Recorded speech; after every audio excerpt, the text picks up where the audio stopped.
बहुत लोगों की मुझको शिकायत आती है कि उनका कुछ ऐसा समय चल रहा है कि बच्चों की शादी में बहुत दिक्कत आ रही है, जबकि उनका रहन सहन भी ठीक ठाक है और उनके बच्चे भी सर्वगुण संपन्न हैं, फिर भी न जाने ऐसा क्या हो जाता है कि उनके विवाह ही नहीं हो पा रहे। यहां मैं बात कर रहा हूं अरेंज्ड मैरिज की। नमस्कार, मैं एस्ट्रो केवल आज एक बहुत ही इंपॉर्टेंट पॉइंट लेकर आया हूं। शायद आज ये आपके मतलब का ना हो, लेकिन आने वाले समय में ये जरूर आपके मतलब का बन सकता है। इसलिए इस वीडियो को अंत तक जरूर देखिएगा। एक दो ही सिर्फ ज्योतिषीय उपाय बताऊंगा, लेकिन ज्यादातर विचार जो मैं आपको बताऊंगा वो बताऊंगा जो हम नॉर्मली अवॉइड कर देते हैं या हमारा ध्यान ही नहीं जाता। जब भी हमने विवाह के लिए कोशिश कर रहे हैं और बात आखिरी मोमेंट पे पहुंच के टूट जाती है, या हमारे पास रिश्ते नहीं आते, या हमारे पास कोई ऐसा साधन नहीं बनता जिस साधन से हम अपने बच्चों का विवाह कर पाएं, या हमारे खुद की अगर ये बात है, क्योंकि मेरी ये वीडियो यंगस्टर्स भी देख रहे होंगे, हमारे खुद की ये बात है और हमें अपना प्रॉपर मैच नहीं मिल रहा होता। अब होता क्या है कि ऐसे में अक्सर आपने YouTube पर, सोशल मीडिया पर बहुत उपाय देखे होंगे, लेकिन सबको अगर देखा जाए, अगर सोचा जाए, और जन्म कुंडली में सप्तम भाव और लगन जो है वो कहीं ना कहीं से अफेक्टेड हो रहा होता है। अच्छा, इसके अतिरिक्त ये है कि बृहस्पति यानी गुरु, ये ग्रह अगर आपको अच्छे प्रभाव नहीं दे रहे तो विवाह में विलंब या विवाह में रुकावट आती ही आती है।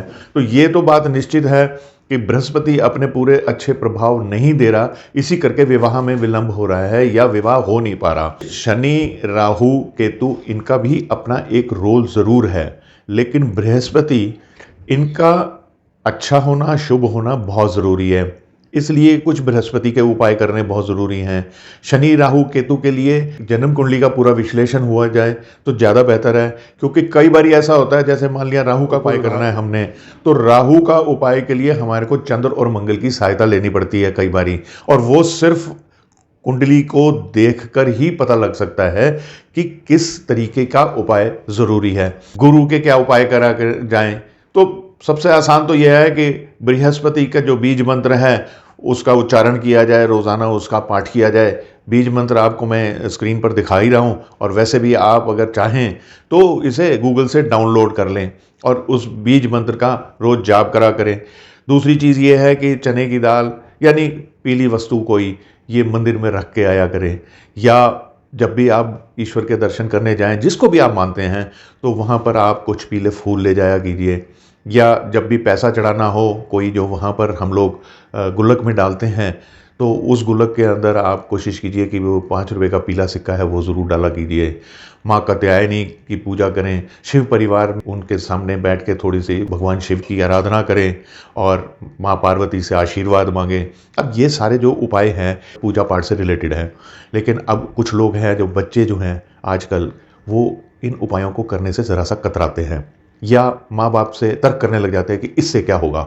अब मैं आपको बात बताता हूँ कि ये उपाय करने तो ज़रूरी हैं, और इसके अतिरिक्त ये देखना होगा कि असल में विवाह हो क्यों नहीं रहा है।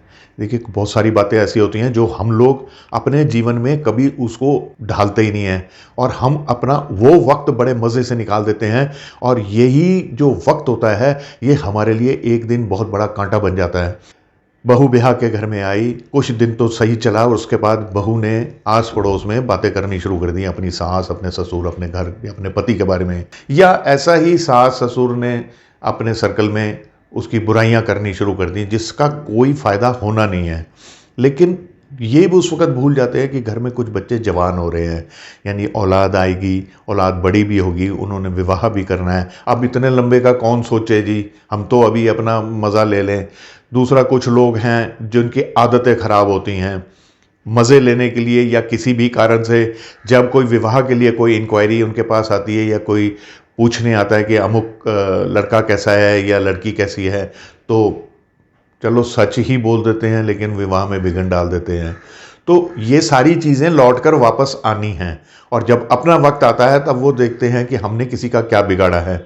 इसके अतिरिक्त कुछ लोग होते हैं जो बिचौलियों के पास जाते हैं, यानी जो विवाह कराने का काम करते हैं, वहाँ पर इतने नखरे करते हैं, इतने नखरे करते हैं, कहने की हद नहीं। और मैंने खुद ऐसे कई अपनी आंखों से सीन देखे हुए हैं जहाँ मेरे एक मित्र ने अपनी बेटी के लिए बात चलाई तो वहाँ पर आकर जो बिचौलिए थे उन्हें ये बोला कि लड़का तो ठीक है लेकिन माँ बाप के पास कुछ है नहीं, और कल को अगर ये मर जाएंगे तो मेरी बेटी को क्या मिलेगा। अब ये जब बात उन्होंने, देखो उनके मन में थी तो कहने की क्या ज़रूरत थी।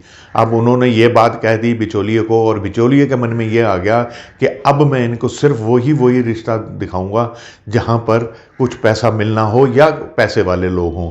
तो बात तो ख़राब होगी ना। तो चांसेस, जो अपॉर्चुनिटीज़ मिलनी थी, जो ऑफर्स मिलनी थी, वो अपने आप कम हो गई। अब वो ये कह रहे हैं कि हमारी किस्मत सोई हुई है। किस्मत तो आप खुद सुला रहे हो भाई। ऐसी बातें करके क्या ज़रूरत पड़ी है समाज में ऐसी बातें करने के लिए। और दूसरी बात यह है कि कई घरों में झगड़े चलते हैं, कई घरों में माँ बाप के आपस में झगड़े चल रहे होते हैं, कई जगह पर बच्चों के भी झगड़े माँ बाप के साथ चल रहे होते हैं, और नहीं तो चाचा चाची या परिवार में कला कलेश होता है। अब ये बातें तो बाहर निकलेंगी ही। कई लोग अपने पड़ोसियों से नहीं बना के रखते। देखिए, जब अरेंज्ड मैरिज होगी तो जो भी आपसे रिश्ता करने आएगा वो आपके बारे में पता तो ज़रूर लगाएगा। अब आपकी छवि कैसी है ये बहुत निर्भर करती है कि आपके बच्चों का विवाह वहाँ होगा या नहीं होगा। दूसरी बात है, ऐसा ही बच्चों को भी देखना चाहिए कि अपनी छवि को वो अच्छा बना के रखेंगे। देखिए, अंत में वो ही जीतता है जिसकी छवि अच्छी होती है।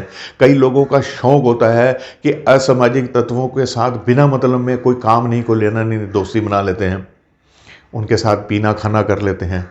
अब क्या होता है कि जब पीना खाना करा तो समाज को पता लगता है, और जब बच्चों की शादी का वक्त आता है तो वही बातें रोड़ा बन जाती हैं। और जब तक ज़िंदगी में आज तक कोई असामाजिक काम नहीं करा हो, कुछ लोग ये होता है कि अपना एक सर्कल बनाया है, वहाँ पर रोज़ाना शाम को बैठ के जाम टकराते हैं या कुछ अश्लील बातें या कुछ ऐसा काम करते हैं।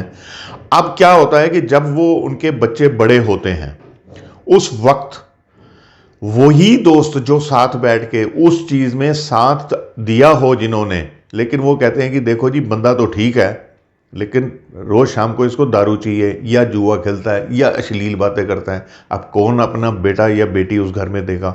अब ये सारी बातें ना, ये बातें नॉर्मली ना तो कोई आपको सोशल मीडिया पे बताएगा और ना ही ये बातें ध्यान में आती हैं कई बारी कि हमारा अपना बिहेवियर, हमारा अपना आचरण कैसा है। शरीफ बन के रहोगे, लोगों की मदद करने वाले बनोगे, अपना आचरण शुद्ध रखोगे तो बच्चे भी वही सीखेंगे और बड़े होकर वो भी ऐसे बनेंगे। मैं बेवकूफ़ बनने को नहीं कह रहा हूँ, लेकिन दुनिया की सारी समझ होनी चाहिए। लेकिन बिना मतलब में अपने आप को ऐसा प्रोजेक्ट करना कि आपसे बड़ा दादा कोई नहीं है, बात बात पे झगड़ा करना, किसी के साथ कोऑपरेट नहीं करना और बच्चों को भी वैसी ही अपब्रिंगिंग देना या वैसा ही उनका पालन पोषण करना, तो ये सारी चीज़ें जो है ना आपको जीवन में किसी ना किसी दिन रुकावट बनकर आती हैं। हर बारी ऐसा नहीं होता है, ये बात मैं कहना चाहता हूँ, लेकिन अधिकतर मैंने ये देखा है कि हमारी छोटी छोटी गलतियाँ, छोटे छोटे मुंह से निकाले हुए वचन वो ऐसे हो जाते हैं कि वो हमारे बड़े बड़े कार्यों में रुकावट बन जाते हैं।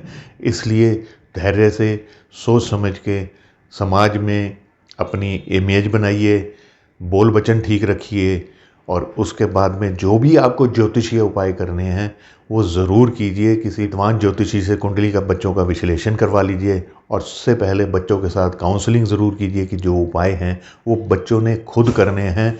लाखों रुपए खर्च के पूजा पाठ करवा के अगर आपका कोई फ़ायदा होता तो दुनिया में कोई दुखी ना होता, क्योंकि पैसा खर्चना आसान है लेकिन अपना भाव ईश्वर को देना, अपनी भावनाएं ईश्वर के सामने प्रकट करना, ये बहुत मुश्किल काम। उम्मीद करता हूँ मेरी ये वीडियो आपको पसंद आई होगी, और अगर पसंद आई है तो इसे लाइक, शेयर और मेरे चैनल को ज़रूर सब्सक्राइब कर दीजिएगा। भविष्य में मैं ऐसे ही कुछ अलग विचारों के साथ कॉमन प्रॉब्लम्स के ऊपर अपनी वीडियोस लाता रहूँगा।